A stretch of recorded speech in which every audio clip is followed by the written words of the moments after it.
Ang video natin ngayon ay para sa mga taong merong simian line. Papaliwanag ko kung ano ibig sabihin ng simian line mamaya. Ito nga ba ay swerte o isang babala? Ano ang lihim ng kamay ng iilan lang ang meron? Dahil bihira ang mga taong merong simian line.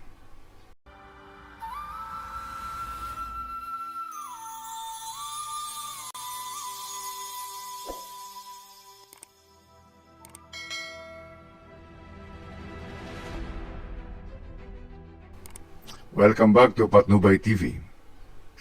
Paano kung sabihin ko sa iyo na may isang linya sa palad o maaring nasa iyong palad na kayang magpahiwatig ng sobrang talas ng isip, matinding emosyon at kakaibang kapalaran. At mas nakakagulat ang linyang ito sapagkat iilan lang ang meron. Ito ang tinatawag na simian line. Pero ito ang tanong, ito ba ay biyaya o babala? Panoorin mo hanggang dulo dahil ang huling bahagi ng ating video ay magpapakita kung pinapalakas o pinapahina ng iyong kamay ang kapangyarihan ng simian line. Ang simian line ay nagagawa o nagaganap o nabubuo kapag ang dalawang linya sa palad ay nagsama at naging iisang tuwid na linya. Ano ang mga guhit na ito o linya sa palad? Ito yung heart line na tumutukoy sa emosyon at yung headline na tumutukoy sa isip. Ibig sabihin kapag naging isang tuwid na linya sila, ang emosyon at isip ng tao ay nagiging isa ang galaw. Di ba napakaganda? Kasi marami mga tao na hindi nila kayang pag-isahin ang isip o ang kagustuhan ng puso at saka ng isip. Kadalasan ay magkakontra ang mga ito. At kapag ka magkakontra, madalas walang nangyayari. Laging bigo.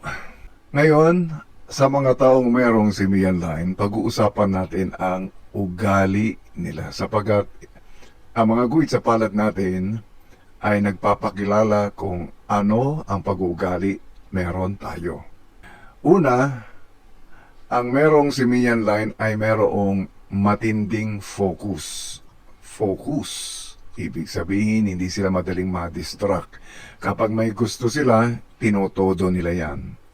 Hindi sila basta-basta sumusuko sa mga bagay na gusto nila. Ulitin ko, sa mga bagay na gusto nila. Pero kung hindi nila gusto, hindi sila mag-focus dyan. At hindi rin nila gagawin. Halimbawa, kapag may project sila, kaya nila magtrabaho ng ilang oras ng walang tigil hanggang sa matapos ito. Dahil dito, nagiging successful sila sa mga bagay na nangangailangan ng dedication. Pero minsan, nakakalimutan na nila ang ibang responsibilidad. So yun lang, trabaho sila ng trabaho, minsan nakakalimutan na nila na, oy, meron pa pala akong ibang dapat na gawin na importante din. Pangalawang ugali, meron ng simian line na yung strong emotions. Nako, malalim magmahal ang merong simian line. Pero, malalim din masaktan. Kapag nagmahal sila, binibigay nila ang lahat, tinotodo nila. Pero kapag nasaktan sila, sobrang hirap silang maka-move on. Meron ka bang kakilala ng kaibigan mo na may simian line na hanggang ngayon ay hindi pa nakaka-move on? Abay, comment mo na dyan sa ibaba. Mahirapan sila maka-move on dahil sabay ang isip at emosyon nila. Napaka-intense ang nararamdaman nila. Pag nagmahal, super. Pag nasaktan naman, ang lalim. Sobrang lalim. Na parang katapusan na ng mundo para sa kanila.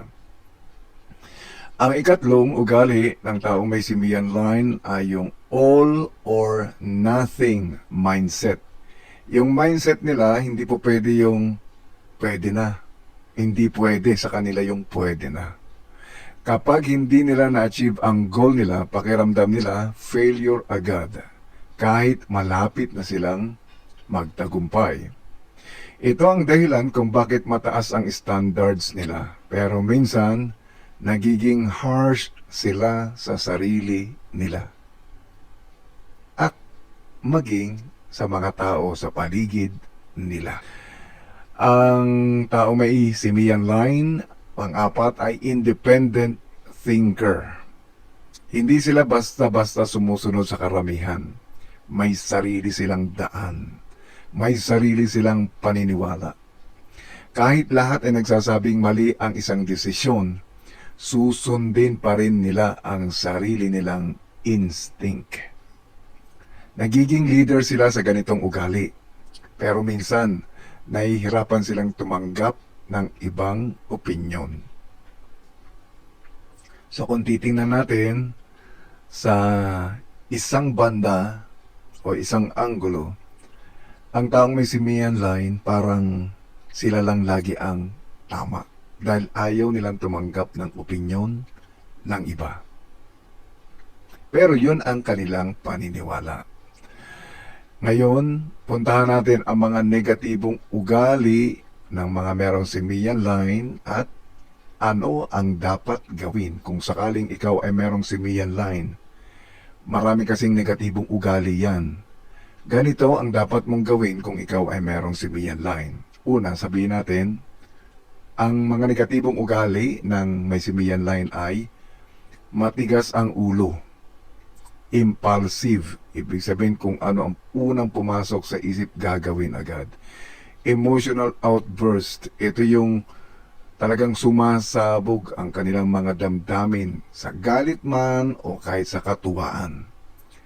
Meron silang ugaling controlling o pagiging manipulative. Gusto nila lahat ng bagay ay naaayon sa kanilang kagustuhan. Maaaring magdesisyon sila agad nang hindi pinag-iisipan, tulad ng biglaang pag-quit sa trabaho dahil sa emosyon. Pag ayaw na, alis na. Kapag hindi nila na-control ang sarili, ang lakas nila ay nagiging dahilan ng kanilang pagbagsak. Ang mga dapat gawin kapag ganito, kapag ang mga dapat gawin ng taong may simian line, dapat meron kang self-awareness. Halimbawa, napapansin mo kapag umiinit ang ulo mo at pinipili mong tumahimik muna. Nakakatulong ito para hindi ka makagawa ng desisyong pagsisisihan mo. Dapat i-practice mo yan. Pag mainit ang ulo mo, manahimik ka na. Dahil kadalasan sa merong simian line, madali sila makagawa ng maling desisyon na later on ay pagsisisihan nila pero pinaninindigan nila yan na tila ba tama ang kanilang ginawa. Pero sa loob nila, gusto nilang magsisi. Dapat meron kang disiplina sa emosyon. Ito ang napakahirap gawin ng taong may simian line, yung mag-control sa emosyon. Sa halip na ikaw ay sumigaw, ang gawin mo, huminga ka muna ng malalim bago magsalita. Pag-aralan mong gawin ito. Yung kapag nahihirapan ka na o nasasaktan ka o nagagalit ka na, naiinis ka na, huminga ka ng malalim, yung malalim na malalim, bago ka magsalita. Dahil dito, unti-unti mong binabalanse ang emosyon at isip mo. Dinidifuse mo yung galit, kung ikaw ay nagagalit, o yung iyong inis. Dapat din, kapag ikaw ay merong simian line, meron kang spiritual grounding. Napaka-importante nito. Ang simian line dapat laging nagme-meditate o nagdadasal, lalo na kapag magulo ang isip. Nakakatulong ito para kumalma at luminaw ang mga desisyon na gagawin. At dapat marunong kang humingi ng advice. Napakahirap gawin ng mga taong may simian line ito. Kasi nga dahil meron silang pinaniniwalaan, may sarili silang prinsipyo, yung kumonsulta sila sa taong pinagkakatiwalaan ay napakahirap gawin dahil wala naman silang halos pinagkakatiwalaan. May mga taong nirerespeto nila, Pero pagdating sa pagbibigay ng advice, hindi sila basta-basta tumatanggap. Kahit nga opinyon, agad-agad binablock nila yan. Kung ikaw ay matututo na humingi ng advice at ano man ang sabihin sa iyo ay parang wala lang, ipasok mo lang sa isip mo, pagtapos kung ayaw mo, kalimutan mo.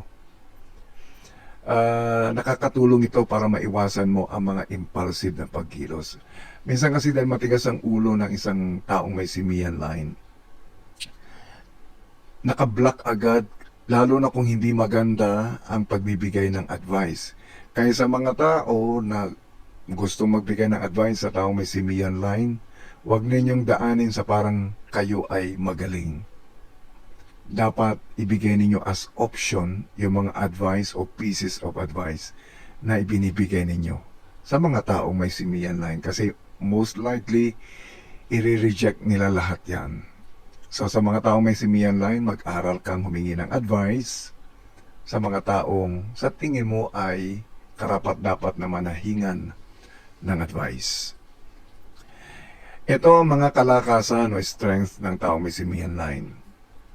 Meron silang laser focus, napakaganda, napakahusay.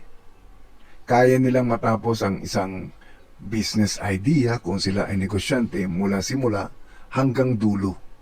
Dahil sa focus na ito, nagiging achiever sila sa anumang larangan. Dahil meron silang focus, lalo na sa mga bagay na sila ay interesado, nagkakaroon sila dito ng high intelligence at saka intuition. Tandaan natin sa mga bagay na gusto lamang nila. Doon sila nagkakaroon ng laser focus, doon sila tumatalino, doon sila nagkakaroon ng mataas na intuition. Alam nila kung tama o mali ang isang sitwasyon kahit walang ebidensya. Pinagsamang logic at pakiramdam, ulo at saka emosyon, utak at saka pakiramdam ang ginagamit nila sa pagdidesisyon. Meron silang determination. Kahit ilang beses bumagsak ang taong may simian line, basta gusto niyang gawin ang isang bagay, babangon at babangon yan. Hindi mo yan kayang pabagsakin, basta gusto niya ang isang bagay. Hindi sila madaling sumuko, kaya malaki lagi ang chance silang magtagumpay. Passion. Kapag mahal nilang ginagawa nila, ibinibigay nila ang 100%. Ito ang nagbibigay sa kanila ng kakaibang enerhiya kumpara sa iba. May mga senyales sa kamay na nagpapalakas pa sa simian line. Kapag mas malinaw at diretso ang linya, halimbawa, straight talaga at malinaw yung guhit sa palad, ibig sabihin nito ay stable ang focus at direksyon ng isip. Ganon din ang damdamin. Kung meron kang malapad na palad, tapos meron kang simian line, nagpapakita ito ng pagiging practical at grounded. Lalong lumalakas ang strength mo sa pagkakaroon ng simian line. Balance fingers. Pag meron kang hindi sobrang haba o hindi naman ikli ng daliri, ibig sabihin ay meron kang balanse sa emosyon at pag-iisip. Ito yung nagpapalakas sa iyo, sa kakayahan mo sa pagkakaroon mo ng simian line.